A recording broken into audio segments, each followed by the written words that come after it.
여러분들 우리가 한 학기 동안 융이라는 분은 어떤 분이었는가, 그리고 기본적으로 융의 사상 세계는 어떤 것이었는가 하는 쪽에서 한 학기 동안 열심히 공부를 했어요. 그래서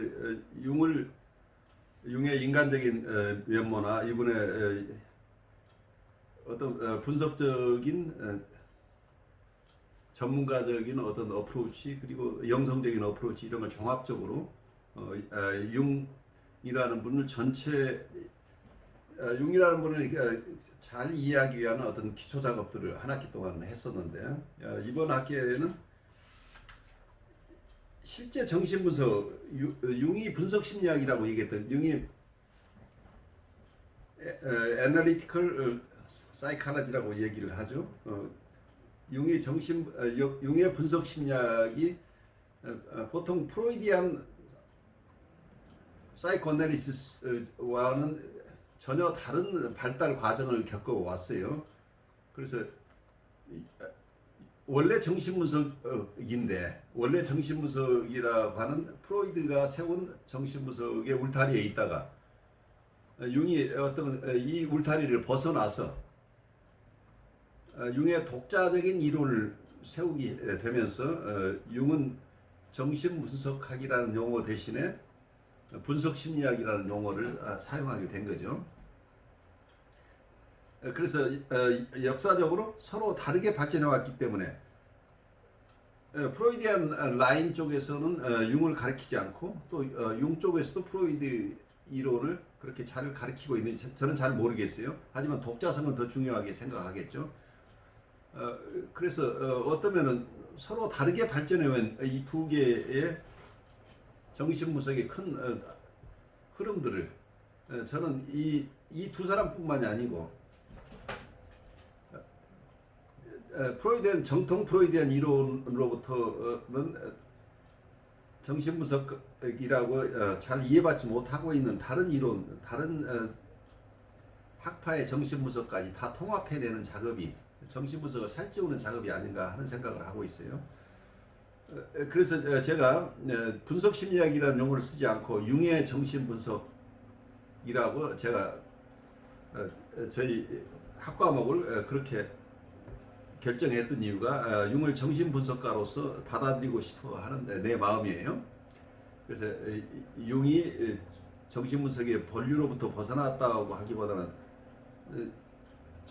프로이디안 정신분석가들이 다 발달시키지 못하고 있는 다른 영역을 발달시킨 분으로 보고, 이 큰 두 흐름을 하나로 우리가 통합해 낼 수 있는 가능성이 있는지, 이걸 어떤 산술적으로 더 할 수 있는 것은 아니지만 우리가 공부한 어떤 정신분석적 프로이디안 사이코애널리시스 쪽에 물론 현대화된 거지만 프로이디안 사이코애널리시스 쪽에서 얻은 트레이닝에 융이 발달시켜온 또 다른 축의 정신분석 이론으로부터 많은 통찰을 우리가 가져와서 가능하면 이 두 가지를 통합해 낼 수 있지 않을까. 산술적인 통합이라기보단 여러분 각자가 어떤 정신분석가나 라이프 코치로서 자기가 잘 사용할 수 있는 도구들이 필요한데, 어떤 도구라는 측면보다는 어떤 정신분석가로 형성돼 가야 되는데 어떤 퍼스펙티브로 우리를 형성할 거냐, 프로이디안 라인의 퍼스펙티브로 우리 정신분석가가 될 것이냐, 아니면 라이프 코치가 될 것이냐, 아니면 융이안 측면의 퍼스펙티브를 가진 분석가가 될 것이냐, 아니면 이 두 가지를 통합해내는 그런 분석가나 라이프 코치가 될 것이냐, 이런 것들 여러분의 선택할 몫이 되겠죠. 그래서 우리 스스로가 어떤 모습으로 나중에 형성돼 나갈지, 우리는 어떤 분석가나 라이프 코치는 평생 되어가는 비커밍이라는 개념, 우리는 되어가는 과정에 있으니까 우리가 현재 가지고 있는 어떤 폭을 조금 더 넓혀서 우리 스스로를 오픈하는 과정으로 좀 생각하면 어떨까 싶고요. 조금 더 우리가 열린 입장에서 우리가 지금까지 알고 있던 관념이나 어떤 퍼스펙티브, 이론, 여기에 나를 너무 얽매이지 말고 조금 유연하게 내가 접하지 못한 이론이나 어떤 관점들도 내가 통합해낼 수 있는 한 잘 수용할 수 있는 이런 마음 자세를 가지고 이번 융의 정신분석 두 번째 강의를 우리가 시작을 하죠. 정신치료는 겨우 지난 50년간에 걸쳐 발전되어 독립을 이룬 치료술의 한 분야이다. 그동안 이 분야에서 많은 견해들이 매우 다양하게 바뀌어 왔고 분화되었으며 또한 많은 경험이 축적되면서 온갖 종류의 서로 다른 해석을 불러일으켰다. 그 이유는 정신치료가 사람들이 처음에 이해했던 것처럼 간단하면서 틀림없는 방법이 아니라 어떤 의미로는 변증법적 과정, 즉 두 사람 사이의 대화 또는 토론임이 점차로 명백해졌기 때문이다. 변증법은 원래 고대 그리스 철학의 대화술의 하나였는데 예로부터 새로운 합성을 만들어내는 과정을 일컫는 명칭이 되었다. 한 인간은 하나의 정신체계에 있다. 그것이 다른 인간에게 작용할 때 다른 정신체계와 상호작용을 하게 된다. 의사와 환자 사이의 정신치료 관계에 대한 이러한 가장 현대적인 표현은 정신치료는 원하는 효과에 도달하기 위해 틀에 박힌 방식으로 아무에게나 적용할 수 있는 방법이라는 초기의 견해와는 분명 매우 거리가 먼 이야기이다. 이러한 예측하지 못했던 혹은 감히 말하거니와 혹은 달갑지 않은 시야의 확대를 가져오게 한 것은 사변적 필요성이 아니고 엄연한 실제 사실들이다. 아마 그것은 무엇보다도 사람들이 경험 자료에 대해서 여러 가지 다른 해석이 가능하다는 사실을 통찰하지 않을 수 없게 되었기 때문일 것이다. 정반대의 견해를 가진 서로 다른 학파들이 생겨났다. 잘 알려진 방법만 들더라도 다음과 같은 것들이 있다. 즉 그것은 리보와 베른하임의 프랑스식 암시요법인 의지의 재교육, 바빈스키의 설득법, 리부아의 합리적 정신교정법, 폭력과 무의식을 강조하는 프로이드의 정신분석, 권력의지와 의식적 허구를 강조하는 아들러의 교육적 방법, 슐츠의 자율적 훈련 등이다. 이상의 방법들은 각각 나름대로 특유한 심리학적 전제에 근거를 두고 있으며 특유한 심리학적 결과를 만들어내고 있는데 이러한 방법들을 비교하기는 매우 어려우며 때로는 불가능하다. 그러므로 문제를 더 단순화하기 위해서 각 관점을 대변하는 사람들은 다른 사람들의 견해를 틀린 것으로 간주하는 경향이 있었다. 그러나 사실을 객관적으로 평가해 보면 이러한 이론과 방법은 각기 어느 정도의 정당성을 가지고 있음을 알 수 있다. 왜냐하면 각 방법은 어느 정도의 성과뿐 아니라 그때그때의 전제를 광범위하게 증명할 심리학적 사실을 제시하기 때문이다. 우리는 정신치료에서 현대 물리학이 빛에 대한 서로 모순된 두 개의 이론을 제시한 것과 비교될 만한 상황에 직면하고 있다. 물리학에서 이러한 모순이 극복될 수 없는 것이라고 생각하지 않은 것처럼 심리학에서도 여러 가지 다른 관점이 있다고 해서 그 모순은 대립된 것이며 여러 견해가 단지 주관적이기 때문에 비교할 수 없다라고 주장할 근거는 없다. 과학 영역에서의 모순이란 다만 과학의 대상이 빛의 파장성과 입자성처럼 현 시점에서 이유 배반으로밖에는 파악할 수 없는 특성을 나타내고 있음을 증명할 뿐이다. 정신은 빛보다 무한히 복잡한 성질을 띠고 있기 때문에 정신의 존재를 충분히 묘사하기 위해서는 수많은 이율 배반을 필요로 한다. 기초가 되는 이율 배반의 하나는 다음과 같은 문장이다. 정신은 신체에 의존하고 신체는 정신에 의존한다. 이 이율 배반의 두 부분에는 명백한 증거가 있기 때문에 객관적인 판단으로 볼 때 명제가 반명제에 대해 우세하다고 받아들일 수는 없다. 타당성이 있는 모순이 존재한다는 사실은 연구 대상이 그것을 연구하는 사람의 판단력에 상당한 어려움을 주기 때문에 최소한 잠정적, 상대적으로 타당한 표명만 할 수 있을 뿐이라는 것을 증명한다.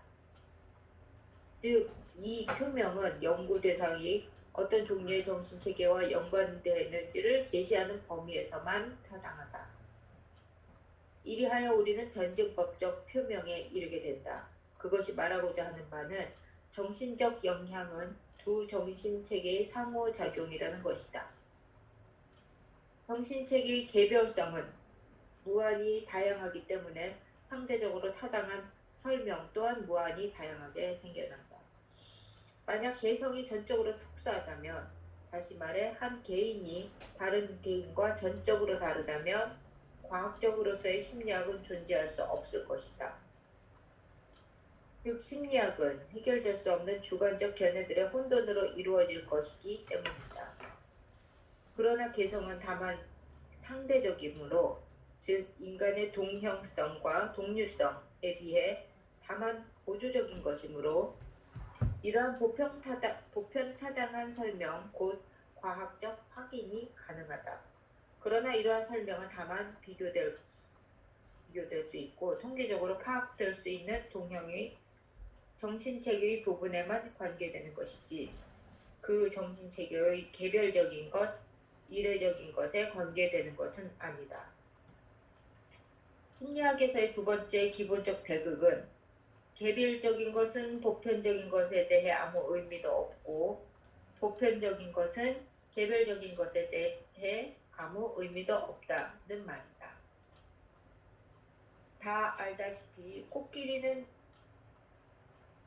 존재하지 않으며 다만 개별적인 코끼리만 있을 뿐이다. 여기서 보편적인 코끼리는 없다는 얘기죠. 보편적인 코끼리는 존재하지 않으며 다만 개별적인 코끼리만 있을 뿐이다. 그러나 코끼리의 보편성과 불변의 다수가 없다면 개별 코끼리도 결코 존재할 수 없을 것이다. 이상과 같은 논리적인 고려는 우리의 주제와 매우 동떨어진 것 같이 보일 것이다. 그러나 그러한 고려가 지금까지의 심리학적 경험과의 근본이 대결인 한 그 대결을 통해서 대단한 의미를 지닌 실제적인 결론이 나온다. 만약 내가 정신치료자로 환자를 대할 때 의사로서의 권위를 느끼고 그에 따라 환자의 개성에 대해 무언가를 알고 그것에 관해서 효과적으로 설명하기를 요구한다면 나는 내가 비판할 수 없음을 드러내게 되는데, 왜냐하면 나는 내 앞에 있는 인격체의 전체를 판단할 수 있는 위치에 있지 않기 때문이다. 나는 그의 인격에 관해 보편적이거나 최소한 상대적으로 보편적인 부분에 한해서 타당한 설명을 할 수 있을 뿐이다. 그러나 모든 살아있는 것은 개별적인 형태로 나타나고 나는 다른 사람의 개별성에 대해서 언제나 자신의 개별성에 발견하는 것만을 말할 수 있기 때문에 나는 다른 사람에게 적합하지 않은 것은 강요하거나 스스로 그런 암시에 넘어갈 위험에 놓이게 된다. 여기서 굉장히 중요한 얘기를 하고 있죠. 여기서 보편성과 개별성에 대한 얘기를 굉장히 잘 설명하고 있는 부분인데, 우리의 사람을 이해할 때 통계적인 사람, 어떠면은 한국 사람을 우리가 백과사전에 찾아본다면 한국 사람은 평균 키는 어떻고 이분들의 피부 색깔은 어떻고 언어는 원래 어느 지역에 거주하고 이런 보편적인 얘기들이 많이 나오죠. 근데 평균적인 어떤 한국인에 대한 이미지는 실제는 하나의 우리의 상상 속에 있는 하나의 평균 한국인을 우리가 떠올릴 수는 있지만 그 평균 한국인은 실제 존재하는 한국인이 아닌 거죠. 여러분이 만나는 건 구체적인, 여기에 지금 몇 분 각각 다른 한국인들만 우리가 만날 수 있을 뿐이에요.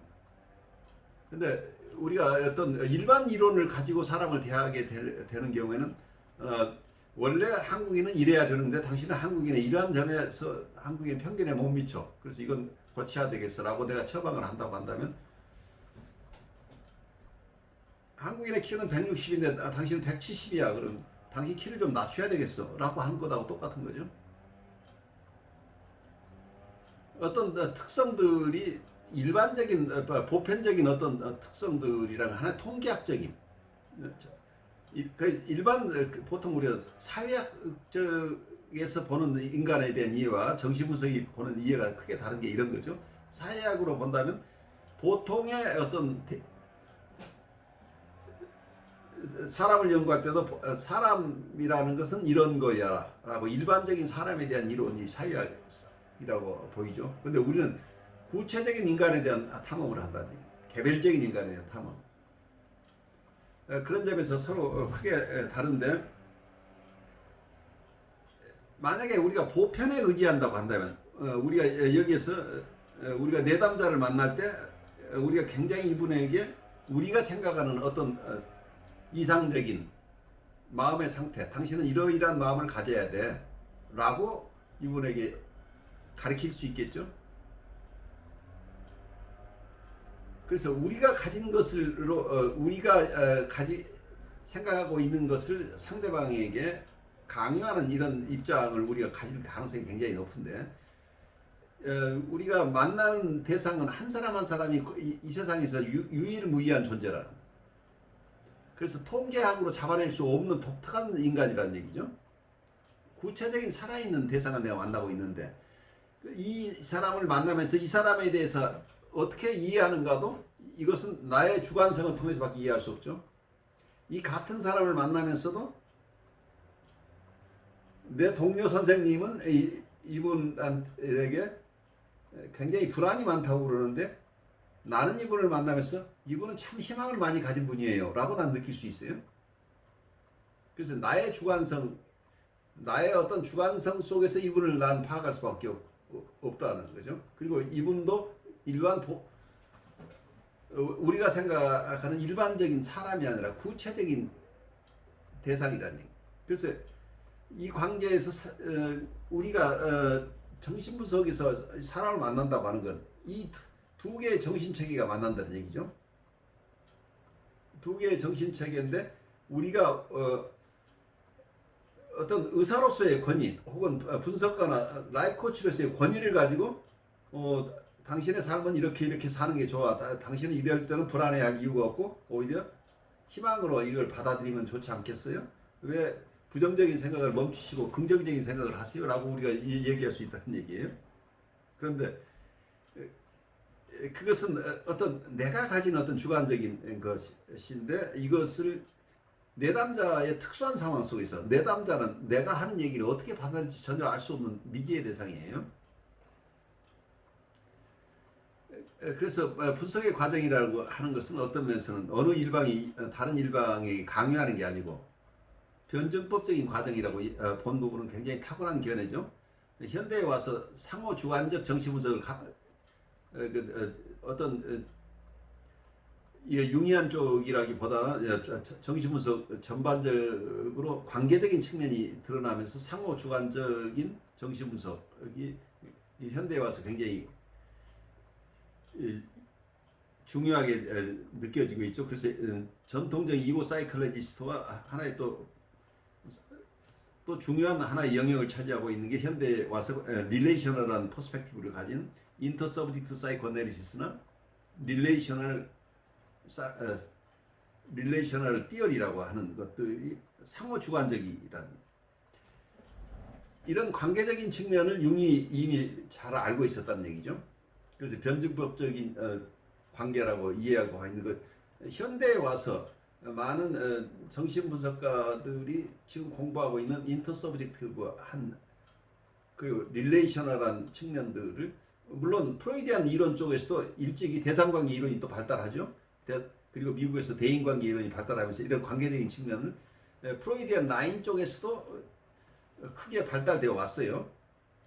그렇지만 융의 이론은 그 이전부터 이러한 측면을 가지고 독특하게 발전되어 왔다는 것을 여러분이 이해해야죠. 그래서 이 두 가지 흐름들을 서로 프로이디안 내에서도 관계적인 측면을 중시하는 여러 학파가 있고, 그리고 원래 프로이디언이 가지고 있었던 인트라사이키간 부분,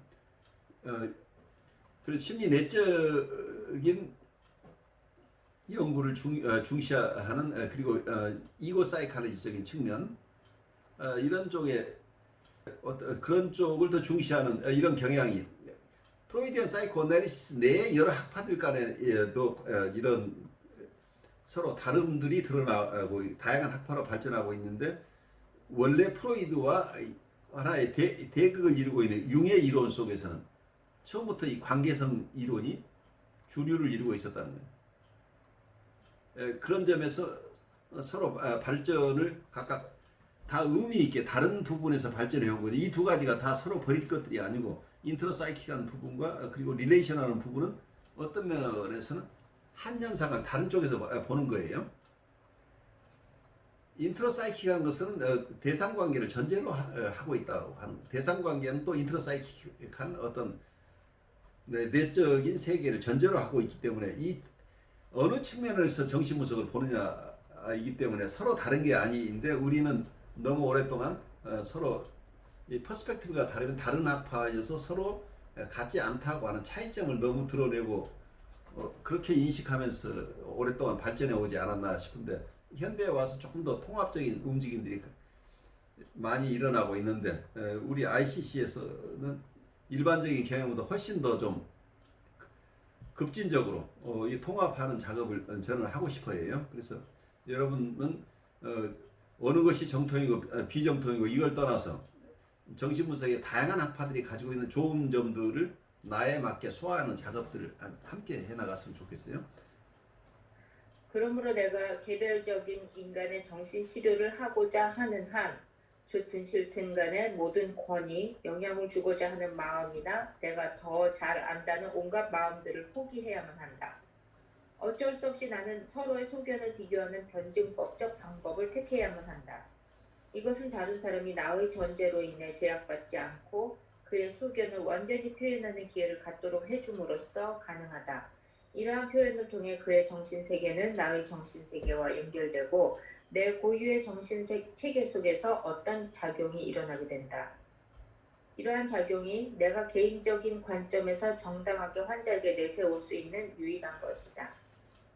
이와 같은 근본적인 고려는 정신치료자로 하여금 아주 특정한 태도를 갖게 하는데 그것은 모든 개인적인 치료에서 없어서는 안 될 태도인 듯하다.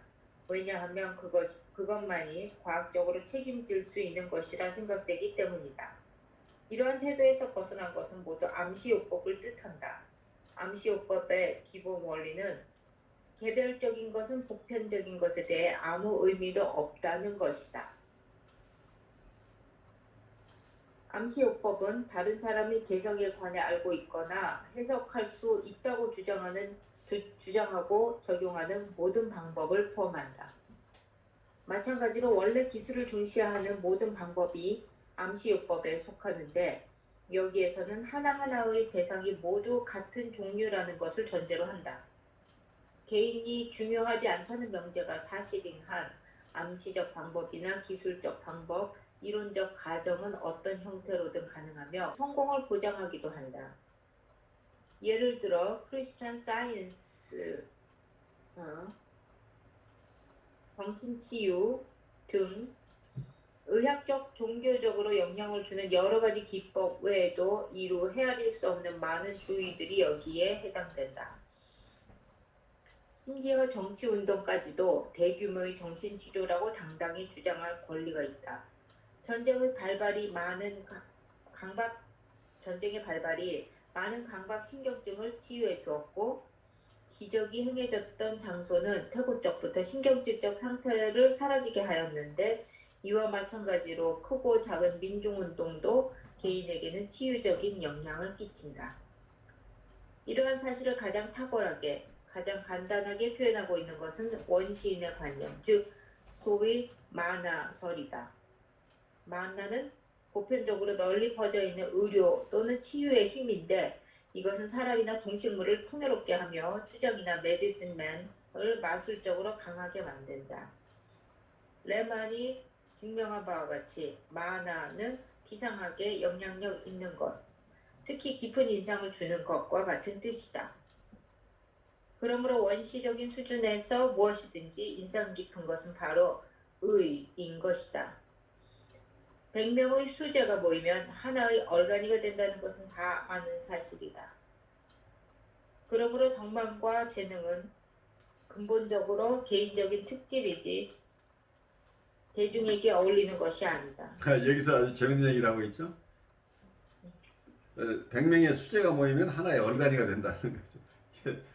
통일적으로 만들어낼 수 없는데 어떤 것들을 얘기하고 있죠. 우리가 똑같은 사람이 될 수 없다는 거죠. 그래서 수재들만 모아놓으면 아주 큰 시너지가 날 것 같아서 그렇지도 않다는 얘기를 하고 있죠. 어떻게 느껴요? 이번에 한국에서 의료 의사들이 의료 거부를 했었거든요. 예. 공공의료 때문에. 그랬더니 전임이 전공이 무슨 뭐 의대생들 시험 거부하고 막 그랬었는데 전공의 협의회에서 기자회견을 했는데 기자들의 질문을 받지 않고 자기네들이 할 말만 딱 하면서 끝냈어요. 근데 거기서 핵심이 뭐냐면 우리는 전교 1등을 하느라고 공부를 말도 못하게 열심히 했다. 그랬는데 공공의료에서 그 의사들을 새로 이제 공공의료대학교를 세우는 거죠. 거기에는 우리처럼 전교 1등 하는 애들이 우리보다 좀 공부 못하는 애들이 들어가서 의사가 되면 얼마나 의사의 질이 떨어지겠느냐. 우리는 전교 1등만 했는데 이게 지금 딱 말하는 100명의 수재가 정말 말도 안 되는 전교 1등 기록을 한 거잖아요. 뭐 얼간이가 된 거잖아요. 그렇죠.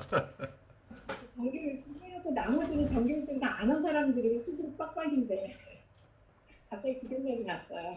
그래요. 그래서 아주 사람이 모이면 수재건 존재건 다 군중심리에 휘말린다는 얘기도 맞아떨어지죠. 그래서 자기를 잃어버린 상태로 가버린 이런 묘한 상황이죠.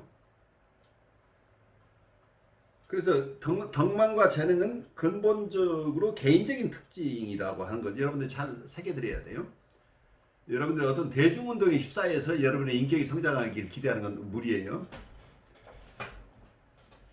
덕망과 재능은 각각 개인적인 거라 아주 인디비듀얼리밖에 성취할 수 없는 것이지 내가 어떤 운동에 참여함으로써 내가 덕망이 높아지고 내가 내 인성이 좋아지고 이렇게 기대하기는 굉장히 어렵죠. 개인적인 고뇌에 찬 어떤 탐구가 이 속에 숨어 있지 않으면 어렵죠. 오히려 군중 속에 섞이면은 자기 셀프를 잃어버려요. 많은 경우에 머지 현상이 일어나죠. 합병이 일어나면서 유아적인 의존성으로 가면서 모든 판단은 그 어떤 그 운동에서 판단하는 것이 자기 판단으로 인 것으로 이렇게 이해되는 거죠. 그래서 자기 셀프를 잃어버리는 상태가 될 가능성이 굉장히 높아요. 그래서 군중 심리가 무섭다는 거죠. 독립된 인격을 가진 사람들이 이렇게 모이는 거라기보다는 각자의 자기의 퍼스널리티나 자기의 셀프 뭐라고 부르건 자기 이고를 다 전당포에 맡기고 한 사람들이라는 얘기예요. 많은 경우에 자기는 자기가 책임질 부분이 아니에요. 이 운동이나 이 단체나 이 조직이 결정하는 것이 최상의 것이고 나는 거기에 그냥 따라가면 되는 거 이런 사람이 되어버린다니. 그러면 거기에서 나오는 어떤 결정이나 전체로서의 어떤 움직임들이 사회적으로 문제를 일으키더라도 조금도 자기 책임의식이 없어요. 결정은 거기서 해서 따라가는데 나중에 책임질 것은 나는 그런 적이 없어요. 나는 그냥 하라 시키는 대로 했을 뿐이에요. 그래서 무책임한 결정들이 일어날 가능성이 굉장히 높아지죠. 그런 점에서 어쩌면 우리가 각자 성숙해가는 과정 속에서 이 융이 모르고 있는 이 퍼스펙티브는 굉장히 중요한 퍼스펙티브라고 하는 거죠. 우리가 덕망과 재능을 여러 사람과 함께 얻을 수 있는 것이 아니고 각각 개별적으로 개인적으로 얻을 수 있는 것이다고 하는 것이 그래서 힘들죠. 누가 대신해 줄 수 없는 것이라는 것 때문에 굉장히 어렵죠. 그리고 우리가 성숙한다는 것은 누가 지금까지 잘 못해준 사람이 잘해주면 내가 성숙할 것 같은데 그게 아니죠. 내가 지금 성숙하지 않은 이유일 뿐이에요.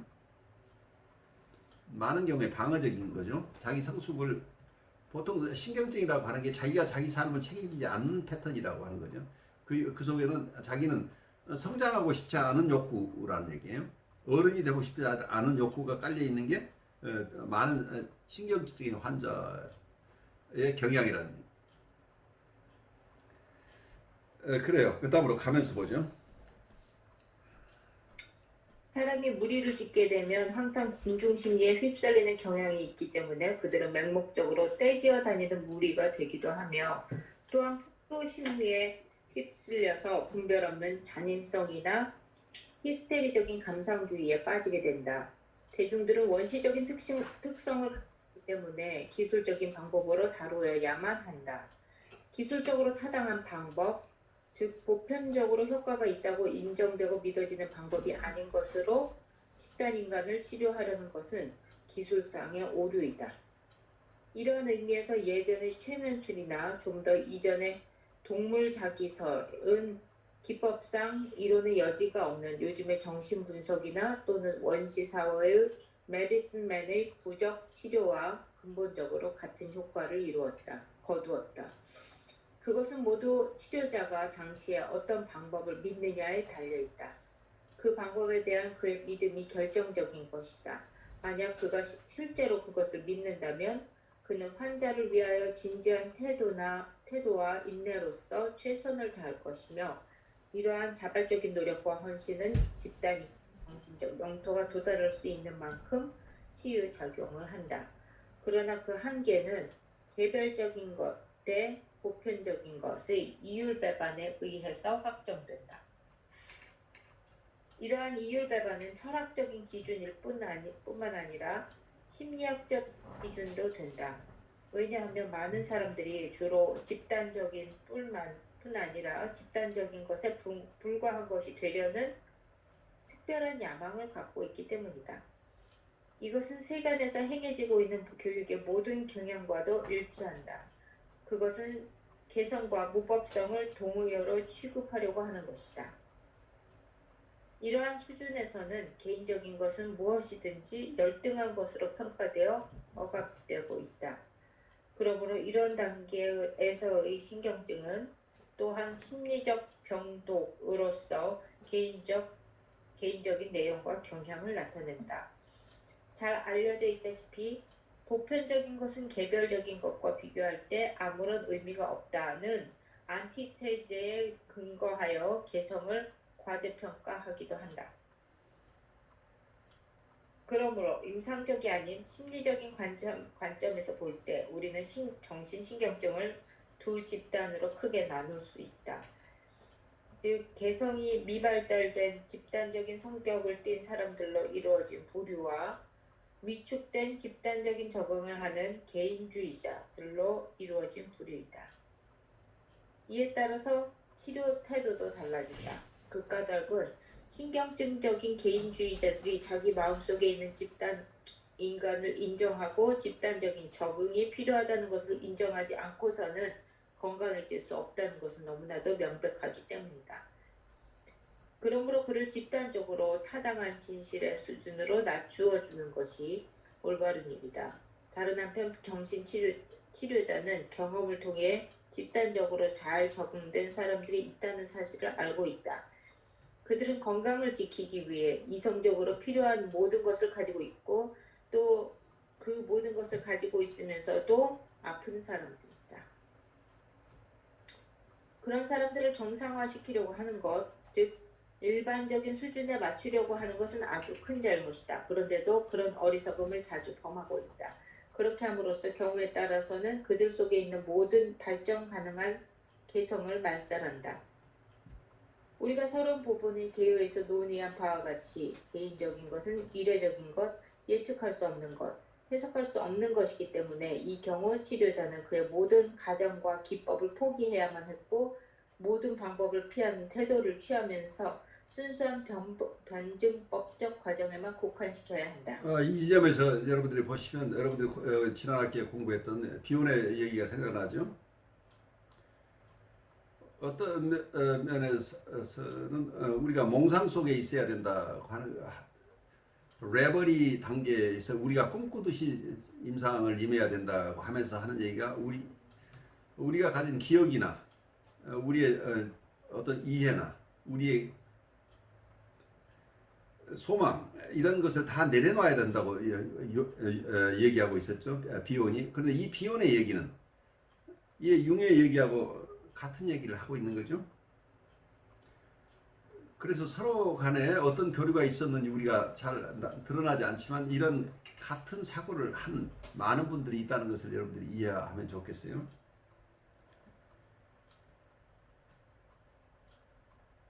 그래서 치료자는 그의 모든 가정과 기법을 포기해야만 한다고 하는 거죠.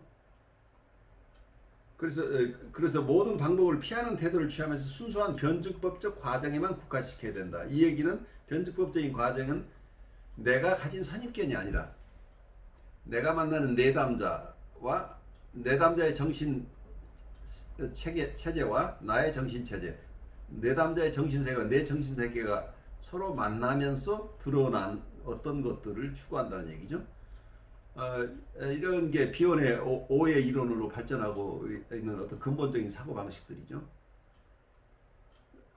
그래서 서로 멀리 떨어져 있는 이런 학자들 간에 어떤 방식으로 서로 교류가 이루어든지 우리가 사후적으로 잘 알 수는 없지만 아주 귀한 어떤 통찰들을 공유한 분들이 여기저기 있는 것을 여러분들이 공부하면서 보게 될 거예요.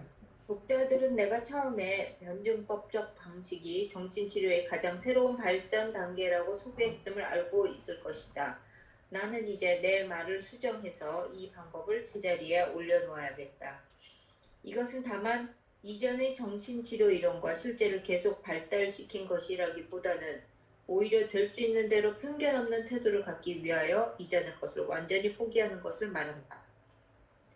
바꿔 말하면 치료자는 이제 행동하는 주체가 아니고 개인의 발달 과정에서 함께 체험하는 자인 것이다. 그래서 인터서브젝티브 정신분석에서 분석가가 체험하는 사람으로서 그에 참여한다. 이제 이런 얘기들을 이제 여기에 융의 얘기에 함께 우리가 볼 수가 있죠.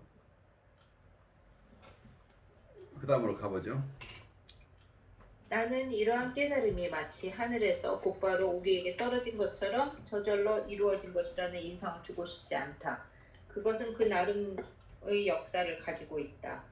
분석가 자신도 분석되어야 한다고 처음으로 제안한 것은 나지만 분석가도 역시 컴플렉스를 가지고 있어서 하나 내지 몇 개의 맹점을 갖게 되고 또한 그만큼 많은 편견을 갖게 된다는 귀중한 인식은 주로 프로이드 덕분이었다. 정신치료자는 자신의 고유한 인격을 도외시한 채 권위로서 환자를 해석할 수도 인도할 수도 없고 치료자 자신의 특이성이나 특수한 태도가 환자의 병을 회복시키는 데 방해가 된다는 사실을 여러 증례들을 통해서 깨달음으로써 이러한 통찰을 얻게 되었다. 치료자가 그런 점을 스스로 받아들이고자 하지 않기 때문에 여기에 대해 분명한 통찰을 갖지 않으면 환자가 의식화하는 것을 방해하고자 시도하는데 물론 이것은 환자에게 커다란 손해가 되는 것이다. 분석가가 반드시 분석을 받아야 된다는 요구는 변증법적 방식이라는 생각에서 그 절정을 이루는데 거기에서 치료자는 묻는 자일 뿐 아니라 대답하는 자로서 다른 정신체계와의 관계 속으로 들어간다. 그는 이미 우월한 자도 많이 아는 자도 아니고 재판관이나 충고를 주는 사람도 아니며 함께 체험하는 자로서 환자라고 부르는 사람과 마찬가지로 변증법적 과정 속에 속해 있는 것이다. 이런 견해는 어떤 면에서는 프로이드 초기에 프로이드를 따랐던 사람들 페렌치 같은 분이 있었죠. 페렌치는 관계적인 이론을 굉장히 중요시한 분이에요. 그래서 이 융의 견해가 융이 딴살짐을 차렸지만 융과 비슷한 또 견해를 가진 정신분석가들이 프로이드 진영 내에 많이 있었는데 그 진영 중에 어떤 사람은 내침을 받은 대표적인 사람이 페렌치 같은 분이죠. 페렌치는 관계적인 이론을 중시해서 상호 분석이라는 개념까지 도달한 분이에요. 결국 여기서 융이 얘기하면 같은 얘기예요. 분석가와 내담자가 서로 분석을 해야 된다. 환자가 따로 없다. 나도 환자다. 이제 이런 태도가 돼버린 거죠. 근데 이것을 프로이디안 정통 정신분석가들이 수용할 수가 없어서 결국은 이분 좀 이상해졌어 하고 주류에서 받아들이지 않는 이런 외로운 사람이 됐어요, 페렌치가. 그런데 그 페렌치가 지금은 관계적인 정신분석의 태도로서 추앙받으면서 프로이드의 영향력 못지않은 큰 영향력을 정신분석학계에 주고 있어요. 그분이 돌아갈 때는 참 그런 것을 충분히 많은 비판 속에서 자기 우군이 많지 않은 상황에서 세상을 떠났지만 그분이 가졌던 아주 참신한 이런 통찰들은 그 이후에 굉장히 많은 분들에게 큰 도움을 주고 있는 것이죠. 여기서 융도 어떤 이런 부분에서는 페렌치하고 같은 생각을 하고 있었다는 거죠.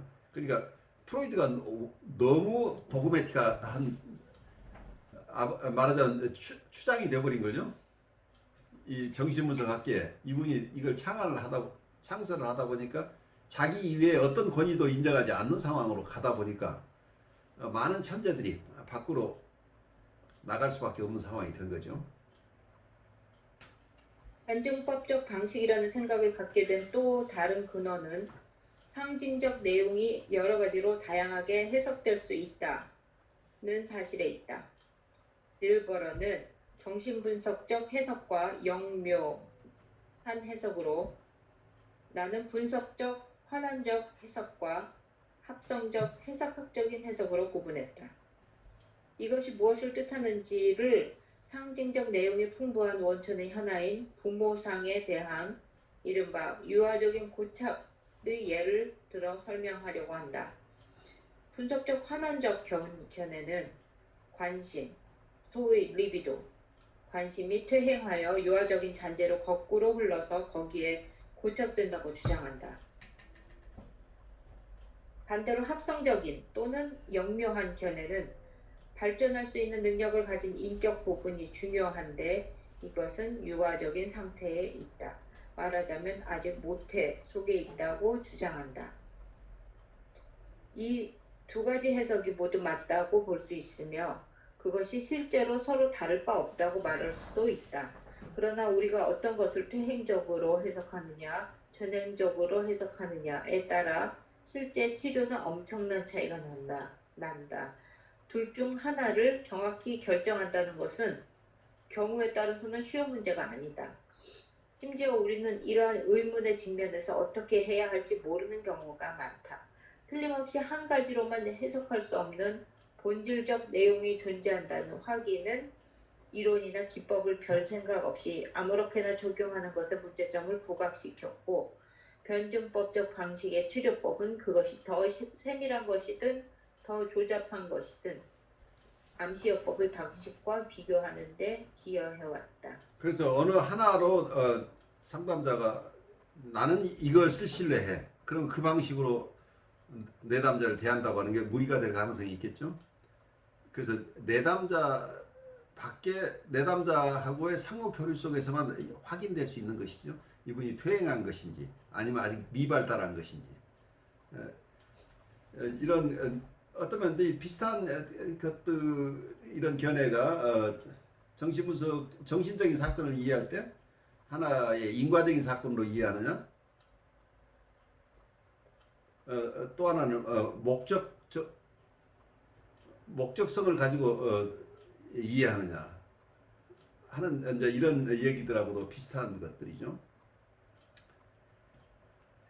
그냥 과거에 어떤 일이 일어났기 때문에 지금 현재가 이 상황이 이렇다. 그래서 여기서 본다면 퇴행적으로 이 사람은 과거의 상처로 때문에 지금 퇴행된 거다 이렇게 얘기를 할 수 있는데, 또 하나 미발달이라고 아직은 환경이 열약해서 충분히 발전하지 못하고 있는 상태이기 때문에 이게 발달할 수 도와줘야 된다고 하는 측면이라고 한다면 전혀 다르죠, 입장이. 그래서 어쩌면 우리의 정신적인 사건을 인과적인 것으로만 볼 부분이 아니고 발전적으로 본다는 얘기는 어떤 목적이 있는, 우리는 어떤 목적을 향해서 간다고. 정신은 자기는 자기 심리학이나 혹은 캐롤라이나 이런 또는 융의 입장에서 본다면 자기는 셀프는 어떤 무의식에 자기가 셀프가 있다고 한다면 이 무의식의 셀프는 자기를 실현하고 싶어 한다. 그러면 거기는 어떤 목적이 있잖아요. 발달하고 싶어 하는. 그리고 이제 이런 것들은 그냥 생물학적인 것으로 보더라도 여러분이 줄기세포가 있는 경우에 줄기세포는 처음에 모양은 똑같은데 어떤 줄기세포는 팔이 되고 어떤 줄기세포는 다리가 되고 어떤 줄기세포는 머리가 된다. 그러니까 이게 목적론적인 것을 이미 태어날 때 어떤 목적을 향해 있다고 하는 것을 우리가 생물학적으로 이해를 해야 되는 거예요. 처음에 씨가 잘 자라냐 못 자라는 측면에서 본다면 인과적으로 우리가 보지만 이 씨가 어떤 꽃을 피워낼지는 이미 결정되어 있잖아요. 어떤 목적을 향해서 가는 거죠. 그래서 어떤 우리 정신적으로도 여러분들이 이 세상에 어떤 사이키를 가지고 우리가 영혼, 융식으로 시몬을 가지고 태어났다고 한다면 이 시몬은 무언가를 이루기 위해서 왔다고 생각할 수 있죠. 뭔가 우리가 달성해야 될 목적이 있을 수 있다는 거죠. 그 목적을 우리가 잘 이해하지 못하고 있을 뿐이죠. 그래서 어쩌면 우리가 원래 휴먼 포텐셜을 가지고 태어났다 이렇게 쉽게 얘기를 한다면 이 휴먼 포텐셜이 무엇인지를 알아서 그 포텐셜을 충분히 성취할 수 있도록 살아가는 게 어쩌면 이게 셀프 리얼라이제이션이라는 개념이 나오죠. 자기 실현이라고 하는 개념들. 이건 아마 우리 캐러노나 공부하시면서 여러분들이 많이 익혔던 개념이죠. 리얼 셀프의 리얼라이제이션이라고 하는 이제 이런 개념들이 이 속에 이게 목적론적으로 봐야 될 부분도 항상 있는데 여기서도 이런 비슷한 얘기를 지금 우리가 여기서 하고 있죠. 전향 어떤 것이 퇴행이냐 아니면 아직 미발달이냐 하는 측면도 같은 얘기는 아니지만 이렇게 같은 현상을 바라보는 것을 어떤 퍼스펙티브로 보느냐에 따라서 여기에 대한 우리의 치료자의 태도가 엄청나게 달라질 수 있죠.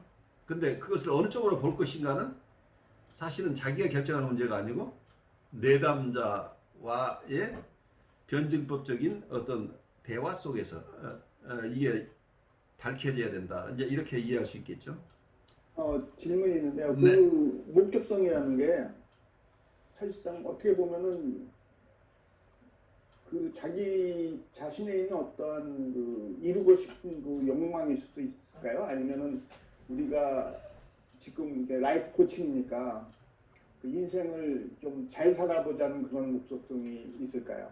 어떤 면 개개인에 따라서 다른 목적성 각각 인디비듀얼하게 어떤 면에서는 궁금하네. 굉장히 다 대답하기 어려운 질문이죠. 사실은 그런데 여러분이 어떤 삶의 태도, 어떤 영성적인 태도를 가지고 있느냐에 또 각각 달리 이해할 수 있겠죠. 만약에 여러분들이 창조되었다고 한다면 창조자가 여러분에게 나는 이 영혼이 어떤 영혼이 되기를 바라는 어떤 원의가 혹시 숨어 있을 수도 있겠죠. 그래서 우리에게 주어진 탤런트는 우리가 선택한 게 아니라고 하는 것 때문에 객관적이라는 부분을 생각할 수 있어요. 그리고 우리의 트루 셀프도 어떤 이건 객관적이라는 얘기예요. 내가 마음대로 나는 트루 셀프가 이렇게 되고 싶어라고 만들어낸 게 아니라는 거예요. 내 안에 이미 어떤 씨앗이 있다는 얘기잖아요. 그래서 여러분이 불성이 있다 아니면 성령이 있다고 하는 건 이것은 내가 만들어낸 게 아니고 나는 태어나면서 이미 가지고 있는 부분이라는 얘기예요.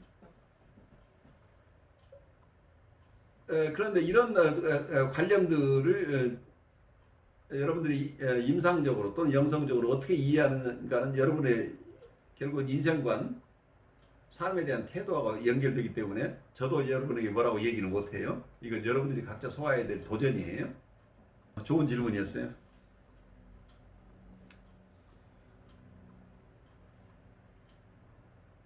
이러한 인식이 옛날의 정신치료 형태에 비해서 매우 근본적인 관점의 변화를 제공한다는 점은 말할 것도 없이 명백하다. 오해를 피하기 위해서 이러한 관점의 변화가 지금까지 존재해온 방법들이 불필요하고 옳지 않으며 시대에 뒤떨어진 것이라고 비난하는 것은 결코 아님을 우선 말해두고자 한다. 왜냐하면 정신의 본질을 더 파고 들어갈수록 인간의 본질이 다양하고 여러 층으로 이루어졌기 때문에 정신적 성향의 다양성을 만족시키기 위해서는 더욱 다양한 관점과 방법이 필요하다는 확신이 더욱더 절실해지기 때문이다. 그러므로 건전한 인간 이성이 약간 결여된 단순한 현자들에게 그의 충동 세계의 복잡한 분석을 받도록 한다거나 심지어 혼란스럽고 미묘한 심리학적 대화에 노출시키는 것은 쓸데없는 일이다. 마찬가지로 분명한 것은 복잡하고 정신적으로 높은 경지에 있는 사람들에게 좋은 취지의 조언이나 암시 그리고 이런저런 체계로 귀의시키려고 시도해도 더 진전될 수 없다는 사실이다.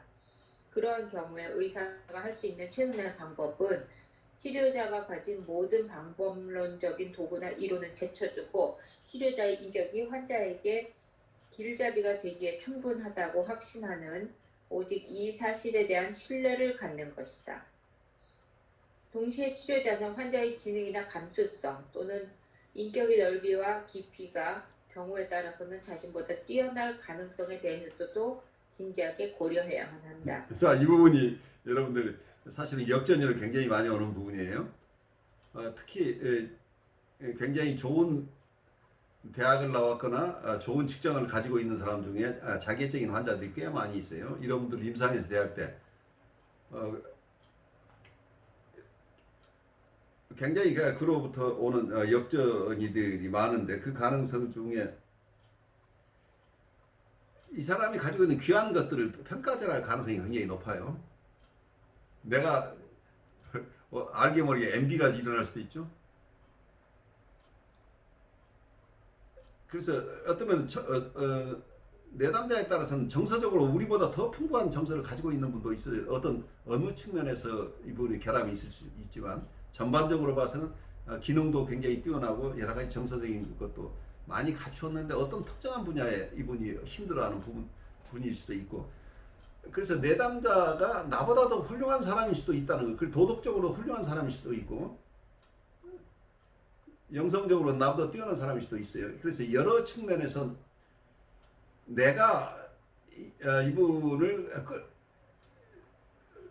이분을 분석하고 그래서 이분을 끌어가고 이분을 인도하고 한다고 하는 내 중심의 사고에서 벗어나지 않으면 굉장히 어려워요. 이런 경우에는 저분이 저렇게 훌륭한데 저분이 그래도 훌륭한 중에 어떤 점에서 내게 도움이 필요한 부분이 있어 오신 분이라고 하는 정도로 이해를 가지면 저분이 훌륭한 것은 하나의 리소스로 활용해야죠. 이런 훌륭한 분인데 어떤 지점에 막혀 있는지 그 부분을 공동 작업을 해 나간다고 한다면 도움이 되는데 그런 부분을 내담자를 어떤 면에서 우리가 만약에 열등의식이 우리한테 있다고 한다면 이게 위험하죠.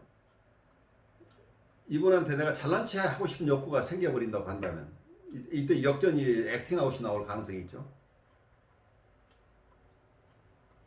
제 얘기를 들으면서 어떤 생각이 드세요 혹시? 우리 임상 경험이 많은 신경욱 선생님 혹시 어떻게 생각이 드세요? 이런 잘난 사람들 만나는 경우들 꽤 있었을 텐데. 그래요. 말씀 들으면서 연상되는 사람들이 몇몇 지나갔어요. 그 사람 이제 보통 한 분은 스카이 서울대 나오고 뭐 이런 거죠. 어쨌든 우리나라에서 그래서 최고의 학교 나오고 뭐 직업도 이제 좀 전문적으로 인정받는 곳에 가 있고 우리가 탄탄했는데 어쨌든 마음이 힘들어서 오셨는데 처음에는 약간 겸손하게 이렇게 저한테 좀 겸손한 모습을 보이더니 조금 이제 시간이 지나간 뒤에는 어느 순간에 제 우위에 서려는 그렇죠. 태도와 또 자기의 그 전문가적인 그런 부분에 있어서 저를 좀 평가절하하려고 하거나 또는 이런 것도 있죠. 자기가 이제 마음이 힘들어서 나를 만났지만 나라는 사람은 선생님은 분명히 삶이 평탄치 않았을 것이다. 인생이 틀렸기 때문에 치료자가 됐을 것이다. 막 이런 식으로 저를 또 어느 날 막 몰고 가더라고요. 그래서 그거에 대해서 선생님 인생을 꼬인 걸 얘기해 보자는 거 오히려 자기가 이제 제 입장이 돼가지고 저를 어떻게 해보려고 하는 날도 있었고 또 어느 날은 자신의 그 전문적인 영역, 이제 직업이죠, 자아, 그거에 대해서 얘기를 하는데 갑자기 목소리가 평상시에 저를 만났을 때의 그 목소리가 아니라 그 권위적인 목소리를 딱 변신을 하면서 막 저한테 막 설명을 하더라고요. 그랬을 때 제가 이 사람이 자기의 그 직업 또 사회생활하는 그 공적 거기에서는 저 목소리와 저 태도로 일에 임하는 사람들을 대하는구나 라고는 했지만 그날 그거는 해석하지는 않았어요. 저만 이렇게 하고 있고 네, 그러면서 기분은 계속 더러워졌죠. 힘들죠. 무시당하는 느낌이 엄청나게 나요. 그 사람이 떠나고 난 다음에 왜냐면 이 사람이 이제 나한테 더 이상 이렇게 이게 내담자로 오지 않겠다고 했으면 좋겠다라는 마음이 제 안에서도 막 올라오는 거예요. 내 역전의장이 지금 강하게 일어나는 거죠. 나 이 사람 치료하고 싶지 않다는 생각이 드는 거죠. 나도 복수하고 싶다 뭐 이런 생각까지도 들고 하여튼 이렇게 분노 게이지가 올라오기도 하면서도 한편으로는 이제 또 저를 또 뭐 수습하느라고 좀 캄다운 시키려고 그게 한 2, 3주는 갔던 것 같아요. 그 만만치 않은 정서예요. 그 역전이가. 그래서 다음 주에 공격 안 한다라는 보장이 왔거든요. 그러니까 이제 저도 선입견이 좀 생기기도 하고 이러면서 저도 저항이 일어났고 그 사람도 그렇게 저한테 했다라는 거는 그분도 저항이 일어났기 때문에 저한테 그렇게 공격을 했었던 거겠죠. 그러니까 어떤 면은 내가 이분이 만약에 자객적인 입장에 있었다고 한다면 자객적 대상으로서 실패가 일어날 때 좌절이 있을 때 공격성이 나와요. 많은 경우에. 그러니까 내가 충분하게 이분을 홀딩하지 않은 데서 오는 어떤 좌절 공격성의 가능성이 높은 거죠. 그것도 있고 한편으로는 자기가 원치 않는 부분까지 자기를 오픈했다라는 거에 대한 수습하기 위한 저항도 있어요. 그렇죠. 그럴 수 있죠. 그러니까 너무 깊이 들어갔다고 하는 거죠. 네, 그것이 원망스러웠던 게 치료자가 원치 않는 부분, 더 이상 내놓고 싶지 않은 부분을 어떻게 나올 수 있도록 오픈되어 수 있도록 유도했다는 측면도 있는 거죠. 그렇죠. 예. 그거에 대한 부분은 충분히 이해가 됐어요. 그러니까 이 사람이 자기가 원치 않는 부분을 까지를 이만큼만 내놓고 싶은데 제가 한 살 더 떠서 밑에 것까지 내놓을 수 있도록 개입을 했었다는 거죠. 그거에 대한 이제 저항이고 반항의 목소리였던 거죠. 그러니까 항상 내담자가 내놓고 싶은 만큼의 내놓고 오픈하고 싶은 만큼의 그 게이지 상태를 따라가야지 이게 오늘 오픈 잘 된대 해서 항상 버틴다라는 거는 치료자로서 바람직하지 않은 거예요. 그게 제일 유혹적인 거죠. 치료가 잘 진행될 때 조금 더 그 주마 가편을 할 때 문제가 발생하는 거죠. 그게 그 사람한테는 제 입장에서는 도움이 될 거라고 했지만 아직은 그 사람한테는 그건 아니었던 거예요. 그러니까 어떤 이 변증법적인 과정을 내가 충실히 따라가지 않아도 융의 얘기대로 한다면 변증법적인 과정 이분의 태도 이분의 얘기를 존중하면서 동등한 인격으로 같이 갔어야 되는데 내 판단이 앞섰던 거죠. 이것까지 얘기를 하시면 더 좋을 거예요 하고 강요했다는 얘기 결국. 이제 이건 또 미래 분석 철학에서 여기 이렇게 또 우리가 변증법적인 요 표현이 좀 많이 와 닿더라고요. 그리고서 뭐 읽다 보니까 그 비올의 그거 진짜 자신의 모든 것들을 다 내려놓고 완전히 백지 상태로 내담자를 만나라는 것이 여기서도 좀 그래서 거기서 중요한 게 소망을 내놓으라고, 디자이어를 내놓으라는, 그러니까 이분을 빨리 치료하고 싶다고 하는 욕망 자체를 내려놓으시는, 이게 대상을 빨리 치료하고 싶다고 하는 게 굉장히 이타적인 욕망 같지만 사실은 자기애적인 욕망이에요. 대상을 고려하지 않고 말하자면 슬레이브 마스터적인 노예 노동을 강요하는 것 같은 이런 입장이란 말이에요. 어떤 면에서는 이분의 인격을 충분히 존중하지 않은 상태에서 내가 판단해서 이것까지 얘기하면 더 좋을 거예요, 하세요, 이렇게 무의식적으로. 그러니까 우리의 소망이 너무 많다고 하는 거가 문제가 될 수 있다는, 그리고 우리의 욕망도 내려놓으라고 하는 게 그런 거예요. 아무리 내가 봐선 이타적이고 좋은 것 같지만 상대방이 그렇지 않을 수 있다는 걸 이해를 해야죠. 내가 좋다고 생각하는 것은 너에게도 좋다. 아까 이게 보편성과 개별성을 얘기했죠. 개별성을 존중하지 않는다는 게 문제는. 이분에게는 내가 좋다고 생각하는 일반적인 이론이에요. 내가 볼 때 이럴 땐 더 얘기하면 확실하게 좋을 것이라고 하는 것은 내가 가진 일반적인 평균적인 이론이라니. 근데 이분에게는 맞을지 안 맞을지 알 수가 없는데 이분의 입장을 타진하지 않고 내가 먼저 강요했을 가능성이 있다는 얘기죠. 좋습니다. 아주 좋은 나눔 주셨고 나머지 부분 우리 진행할까요? 그러나 모든 경우에서 변증법적 과정의 최고 법칙은 환자의 개성도 의사와 마찬가지로 똑같은 가치와 존재 이유를 가졌고 환자에게 일어나는 모든 발전은 그들이 스스로 수정하지 않는 한 타당한 것으로 여겨져야 한다는 사실이다. 사람이 단순히 보편적인 경우 그는 암시에 의해서 이전의 그와는 다른 존재처럼 보일 만큼 변화될 수 있다. 그러나 그가 개인적인 경우에는 그는 오직 현재 그렇게 있고 또한 항상 그래왔던 사람일 뿐이다. TU는 병자를 건강한 사람으로 바꾸는 것을 의미하는 만큼의 변화를 말한다. 이런 변화가 가능한 경우라면, 다시 말해 변화로서 인격의 희생을 너무 많이 요구하지 않는 경우에 우리는 환자를 치료적으로 변화시켜야 할 것이다. 왜냐하면 저 자신은 그럴 자신이 없었어요. 너무 쉽게 역전이가 일어날 것임을 너무 뻔하게 알고 있었기 때문에 안전하지 않다고 느끼는 거죠? 예, 그래서 과연 그럴 만한 치료자가 있을 것인가 뭐 그런 생각도 가지고 있었는데 그런 거에 대해서 이거는 절대적인 것이 아니고 환자와의 교류 관계적인 구나라고 생각을 하면 좀 더 제가 생각이 유연해질 것 같고 그걸 프러스트레이트 하지 않아도 될 것 같은 생각이 들고, 이거는 또 제 사견인지는 몰라도 자꾸 중간에 목사님들이 생각이 났어요.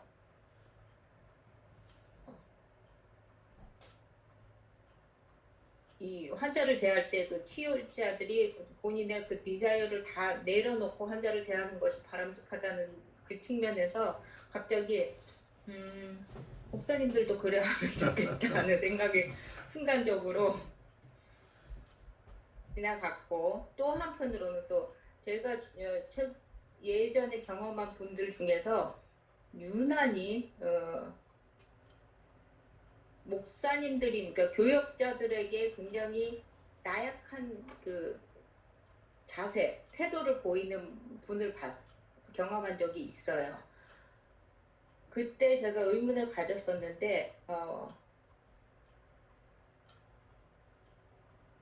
그것에 대해서는 아직 지금 오늘 약간 알 것도 같지만 조금 더 생각해 봐야 될 부분인 것 같고요. 그 두 가지가 다 상대적으로 그 총체적으로 이 오늘의 관점, 결론을 도달하는 것 같아요. 이 전이와 예. 또 역전이의 관계가 양쪽을 다 지금 상반돼서 저에게 이렇게 리마인드 되는 부분인 것 같아서 이런 부분을 오늘 다시 한번 확인하게 됐다는 게 이제 첫 걸음이고 큰 삽이었던 것 같습니다. 첫 삽이었던 것 같습니다. 네, 아주 중요한 부분을 오늘 터치를 했어요. 우리 분석가나 라이프 코치가 가져야 될 기본적인 태도에 대한 정말 오래된 고찰이죠. 이 논문이 1935년에 쓰인 논문이에요. 그러니까 얼마나 융이 선각자였는가가 드러나죠. 요즘 굉장히 새로운 이론처럼 이렇게 현대에 와서 많이 조명되는 이런 이론들을 이미 1935년도에 이렇게 아주 설득력 있게 잘 설명해 놓은 논문을 쓰신 거죠. 우리 또 다른 선생님들도 잠깐 나누시죠. 저도 오늘 되게 수업 좋았고요. 첫 수업. 상담자로서 이렇게 내담자를 대할 때 그 우위에 서고 싶은 그 욕구 또는 내가 너를 치료하는 사람이야라는 그런 마음이 이렇게 들게 하는 그런 것들에 대해서 다시 한번 이렇게 돌아보게 되고 그것이 얼마나 위험한 것이고 옳지 않은 것인지 이렇게 느끼게 됐어요. 네. 그래요. 우리 박미애님도 임상 경험들이 많으니까 충분히 이해가 될 거예요. 사실은 처음 단계에서 임상가들이 경험하는 역전 중에 가장 강한 역전이죠. 내가 인정받고 싶은 욕구예요. 자기애적 욕구라는 걸 여러분들이 이해하셔야 돼요. 그래서 임상가로 성장하기 위해서는 자기의 나르시시즘에서 벗어나야 된다는 얘기. 또 우리 두 분도 잠깐 나누시겠어요? 저는 글쎄 이게 융이 책을 지금 접하면서 저한테는 굉장히 큰 의문이었던 부분을 계속 해결해주는 어떠한 그런 부분인 것 같아요. 그래서 저는 이 첫 번째 단원이 실제 정신치료의 기본 원칙이라고 했는데 그 기본 원칙에서 제가 이렇게 과거에 꽤 오랫동안 어떻게 보면 심리학을 이렇게 배우면서 아니면 제가 심리학을 이걸 들어오면서 하는 의문점이 좀 해결됐다는 생각이 드는 부분이 뭐냐면 우리가 보편성하고 개별적인 것을 이렇게 여기서 다뤘는데 그 보편성이라는 그 부분이 없으면은 개별성을 볼 수 없다는 그런 부분이 조금 마음에 와닿았어요. 그렇죠. 여기서 본 그 코끼리를 잘 들었는데 우리가 코끼리라는 그 보편성이라는 어떤 그게 없으면은 우리가 그 개개인의 어떤 다른 그런 어떤 그 코끼리들을 볼 수 없다는 그런 부분에서 좀 이해가 됐던 것 같아요. 제가 항상 저는 이제 어떤 그 영성적인 부분에서 많이 경험 같은 걸 많이 얻었기 때문에 거기에서 바라는 그 어떠한 그러니까 우리가 이렇게 관계나 모든 부분에서 인간관계 부분, 어떤 사회관계 부분에서 우리가 이렇게 신학적으로 얘기하는 그 하나님이라는 부분을 항상 염두에 두고 있었는데 그 부분이 아마 우리 원래의 어떤 보편적인 부분이 아닐까 그런 쪽으로 이렇게 연결시켜 보니까 조금 연결이 되는 것 같아서 그렇다고 그러면 이게 그런 생각이 많이 들었어요. 그래서 왜 좀 이 단원에서는 그게 많은 저한테 들어왔어요. 뭐 다른 부분은 영성적으로도 많이 이렇게 꽤 오래 전서부터 이렇게 그 영성가들이 이렇게 얘기하는 어떤 부분이라서 좀 이렇게 리마인드 되는 부분이었고 그 부분이 저한테는 좀 굉장히 큰 걸로 와닿네요. 그래요. 그러니까 여러분들이 같은 챕터를 읽어도 여러분들의 수요에 따라서 각각 여러분들에게 다가가는 게 다를 거예요. 그래서 어쩌면 융이 의식적으로 쓴 내용과 융의 무의식적인 부분이 같이 있어요. 그래서 여러분들이 의식적으로 이해하는 부분과 또 여러분의 무의식적인 원의가 만나는 부분들이 있어요. 그래서 융의 무의식과 내 무의식이 함께 만난다고 하는 점 때문에 여러분 각각 다른 깊은 체험을 할 가능성들이 높아요. 그래서 그게 고유한 것이라고 이해하시면 좋을 것 같아요. 또 우리 선생님도 좀 나누시겠어요?